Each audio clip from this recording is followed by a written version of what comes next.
Welcome to time today news. Palnadu జిల్లా నాదెండ్ల మండలం అవిశాయపాలెంలో రోడ్డెక్కిన కుటుంబ వివాదాలతో కట్లు కట్టే వీరయ్య ఇంటి ముందు ఆందోళనకు దిగిన రెండవ కోడలు ఇంటి లోపలికి రాకుండా అడ్డుకున్న వీరయ్య లోపలికి రాకుండా అడ్డుకోవడంతో ఇంటి బయట టెంట్ వేసుకుని మరీ ఆందోళనకు దిగిన కోడలు, ఆమె బంధువులు తమకు న్యాయం చేయాలని కోరుతున్న బాధితురాలు ఆమె బంధువులు. ఇంకా అక్కడే ఉన్నాను. డెలివరీ అయ్యింది, ప్రీమెచ్యూర్ బేబీ అండి. బేబీని తీసుకొని మా అత్త వాళ్ళ ఇంటికి వచ్చాను 3rd month నిద్రకి. ఇంట్లోకి అలౌ చేయట్లేదండి. మా అత్తగారికి ఇన్ఫార్మ్ చేసామండి. 3 days ముందు నుంచి చేసాము. తన ఆన్సర్ చేయట్లేదు కాల్. ఈరోజు నిన్నటి నుంచి మేము ఈ 3 నెలల పిల్లాడు రోడ్డు మీదే ఉన్నామండి. మాకు రక్షణ కావాలి, న్యాయం జరగాలి.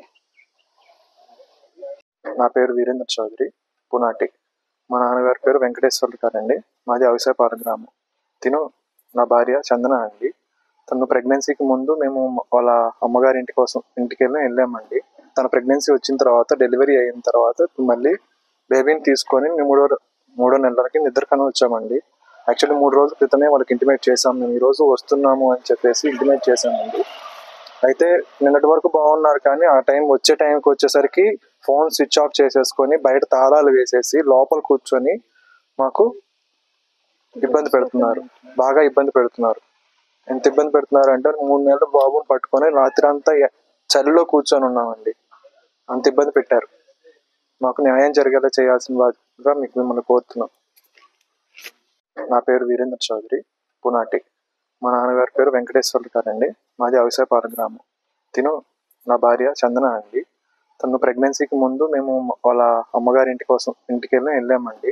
తన ప్రెగ్నెన్సీ వచ్చిన తర్వాత, డెలివరీ అయిన తర్వాత మళ్ళీ బేబీని తీసుకొని మూడో నెలలకి నిద్రకని వచ్చామండి. యాక్చువల్లీ 3 రోజుల క్రితమే వాళ్ళకి ఇంటిమేట్ చేసాం. మేము ఈరోజు వస్తున్నాము అని చెప్పేసి ఇంటిమేట్ చేసామండి.